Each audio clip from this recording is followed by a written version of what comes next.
नायगाव पूर्व येथे वाढती महागाई, गॅस सिलेंडर, पेट्रोल, डिझेल आणि सीएनजी दरवाढीच्या विरोधात शिवसेनेने जोरदार आंदोलन केले। सामान्य जनतेचे कंबरडे मोडणाऱ्या महागाई विरोधात शिवसैनिकांनी केंद्र आणि राज्य सरकारविरोधात घोषणाबाजी करत निषेध व्यक्त केला। नायगाव पूर्व येथे शिवसेनेच्या वतीने महागाई विरोधात आंदोलन करण्यात आले। शहर प्रमुख मंगेश सावंत, महिला शहर संघटक चरणा म्हात्रे, पदाधिकारी, महिला आघाडीच्या कार्यकर्त्या तसेच मोठ्या संख्येने शिवसैनिक आणि नागरिक या आंदोलनात सहभागी झाले होते। यावेळी बोलताना शिवसेना पदाधिकाऱ्यांनी gas cylinder, CNG, petrol, diesel तसेच जीवनावश्यक वस्तूंच्या वाढत्या किमतींमुळे सामान्य नागरिकांचे जगणे कठीण झाल्याचा आरोप केला। महागाईमुळे वाहतूक, भाजीपाला, उपाहारगृहे आणि दैनंदिन गरजेच्या सर्वच वस्तूंवर परिणाम होत असल्याचे त्यांनी सांगितले। तसेच नागरिकांना केवळ मतदानापुरतेच वापरून निवडणुकांनंतर दरवाढ केली जात असल्याचा आरोप करत सरकारच्या धोरणांवर टीका करण्यात आली। येत्या काळात वसई, विरार, नालासोपारा आणि ग्रामीण भागातही महागाई विरोधात अधिक तीव्र आंदोलन छेडण्याचा इशाराही शिवसेनेने दिला आहे।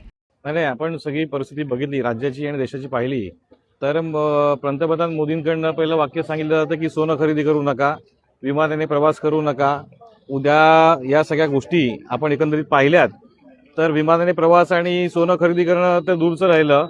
आज महागाईने जे त्रस्त आहेत आमच्या महिला भगिनी आहेत, आज नायगाव पूर्वेला आपण शहर प्रमुख मंगेश चव्हाण आणि महिला शहर संघटक चरणा म्हात्रेताई, जिल्ह्याचे पदाधिकारी आहेत, उपजिल्हा प्रमुख आहेत आणि सर्वच उपशहर संघटका, महिला आघाडीच्या शिवसेनेचे विभाग प्रमुख, शाखा प्रमुख सगळे उपस्थित आहेत। आपण एकंदरीत पाहत असाल तर आजच्या तारखेला जी लोकांवरती वेळ आली आहे ही अत्यंत दुर्दैवी वेळ आहे। या माध्यमातून आपल्या माध्यमातून सांगायचं असं मला आहे नागरिकांना की दरवाढ ही फक्त गॅस सिलेंडरची नसून सीएनजी सोबत इंधनवाढ सुद्धा झालेली आहे। म्हणजे प्रत्येक गोष्टीवरती महागाईचा भडका पेटलेला आहे। सामान्यांच्या ट्रान्सपोर्टवरती असेल, भाजीपाला असेल, त्याच्यानंतर आपण उपहारगृह पाहाल, सगळ्याच गोष्टीवरती याचा परिणाम होताना दिसतोय। सामान्यांच्या पाठीचा कंबरडा मोडण्याचं काम हे केंद्रातील आणि राज्यातील सरकार करत आहे। हा आरोप आमच्या सर्व शिवसैनिकांचा आहे। शिवसेना पक्षप्रमुख उद्धवसाहेब ठाकरे यांच्या नेतृत्वाखाली आम्ही सर्वजण एकत्र येऊन या महागाईच्या विरोधामध्ये आज आंदोलन करतोय। नायगाव पूर्व येथील सर्व शिवसैनिक इथे आहेत। आपण पाहत असाल तर मोठ्या प्रमाणात नागरिक सुद्धा या आंदोलनामध्ये सहभागी होत आहेत। नागरिकांच्या प्रश्नासाठी शिवसेना नेहमी तत्पर असते आणि ती रस्त्यावर उतरून आंदोलन करते, त्याचंच एक उत्तम उदाहरण आपल्याला पाहायला मिळत आहे। सर, महागाईचं कारण हे आंतरराष्ट्रीय युद्ध सांगितलं जात होतं, परंतु तुम्हाला असं वाटतं का की जाणूनपूर्वक बंगाल निवडणुका होतपर्यंत सरकार काहीच करत नव्हतं? ना, तेच म्हणणं, माझं म्हणणं तेच आहे की नागरिकांना फक्त मतदानापुरती वापरणं आणि मतदान झाल्यानंतर गॅसची वाढ करणं, इंधनाची वाढ करणं हे कुठलं तत्पर सरकार आहे याच्यावर आपण विचार केला पाहिजे। आपण वसई विरारची धुरा सांभाळतात, आपल्याला सुद्धा माहिती आहे की विधान परिषदेमध्ये सरकार व्यस्त झालंय का? नाही, नक्कीच, कारण की आज आपण सगळे निकाल पाहिलं असाल तर यांनी विरोधी पक्ष ठेवलाच नाहीये। सगळे बिनविरोध आमदार निवडून आले त्यांचे, त्याच्यामुळे विरोधी पक्ष न ठेवण्याचं कारण काय, म्हणजे कुठेतरी राजकारण हे हुकुमशाहीकडे चाललंय का, याचं चांगलं प्रतीक आपल्याला बघायला मिळतंय। सर, महागाईवर आंदोलन केलंय, याची पुढची दिशा कशी असेल? नाही, निश्चितपणे आम्ही वसई विरारमध्ये संपूर्ण शहर वाईज, म्हणजे वसई असेल, नालासोपारा असेल, विरार असेल, त्याच्यानंतर आमची पूर्वपट्टी जी आहे त्यामध्ये सुद्धा, ग्रामीण पट्ट्यात सुद्धा सगळे शिवसैनिक रस्त्यावर उतरून आंदोलन करत आहेत आणि प्रामुख्याने नागरिकांच्या प्रश्नासाठी, नागरिकांच्या समस्येसाठी आणि आज सामान्य जनतेचा जे कंबरकाटा मोडतोय त्याच्यावरती आम्ही आंदोलन करतोय। येणाऱ्या काळामध्ये अजून तीव्र पद्धतीने आम्ही आंदोलन करू, हे निश्चित। धन्यवाद। संपूर्ण देशातील आणि राज्यातील नागरिकांच्या वतीने आज आम्ही नायगाव येथे शिवसेना उद्धव बाळासाहेब ठाकरे पक्षाच्या वतीने या महागाई वाढवणाऱ्या निर्दयी सरकारच्या विरोधात आज आम्ही इथे निदर्शनं करत आहोत।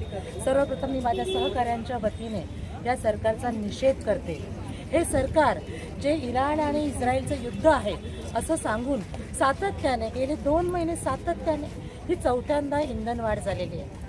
पेट्रोल असेल, डिझेल असेल, सीएनजी असेल, घरगुती गॅस असेल, या सगळ्यांची ते सातत्याने वाढ करत आहे आणि याचा डायरेक्ट परिणाम जर कोणावर होत असेल तर तो सामान्य जनतेवर होत आहे। आज आम्हा महिलांना आपलं किचनमधलं बजेट सांभाळताना आमचे नाकी नऊ येत आहे। आज प्रत्येक डिझेल आणि पेट्रोल महाग झाल्यामुळे त्याचा परिणाम वाहतुकीवर होतोय। ज्या ज्या गोष्टी वाहतुकीने आणल्या जातात, मग ते भाजीपाला असो, अन्नधान्य असो, ती प्रत्येक गोष्ट आज महाग झालेली आहे। आजच्या पेपरमध्ये जर तुम्ही बघाल तर शालेय वाहनांचे 15% वाढ झालेली आहे। आता हा जून महिना आलाय, थोड्याच दिवसात शाळा सुरू होतील। म्हणजे इकडं किचनमधून सुद्धा आमचं कंबरडं मोडलंय. इथे आम्ही आमच्या मुलांना शिकवायचं कसं? आणि आमच्या महिलांचे हे असे प्रश्न असताना हे निर्दयी सरकार निवडणुकीच्या तोंडावर आम्हाला लाडकी बहीण म्हणतं. आणि आता कुठे गेलं लाडक्या बहिणीचा त्यांचा पुळका? अरे ज्या अदानी आणि अंबानी यांची कर्ज माफ करणारे हे सरकार आम्हा महिलांचा विचार का करत नाही? एका बाजूला आमच्या तरुण मुलांना हे सरकार नोकऱ्या देऊ शकत नाही. आहेत त्या आमच्या नवऱ्यांचे, आमच्या भावांच्या नोकऱ्या डिजिटलच्या नावाखाली त्यांना कमी केलं जात आहे. म्हणजेच काय तर एका बाजूला नोकरी पण नाही आणि जो काही तुटपुंजा पगार आहे हा त्या महागाईत आम्ही घर कसं चालवायचं हा आमचा प्रश्न आहे. आणि म्हणून आम्ही आज सर्वजण शिवसेना उद्धव बाळासाहेब ठाकरे पक्षाच्या वतीने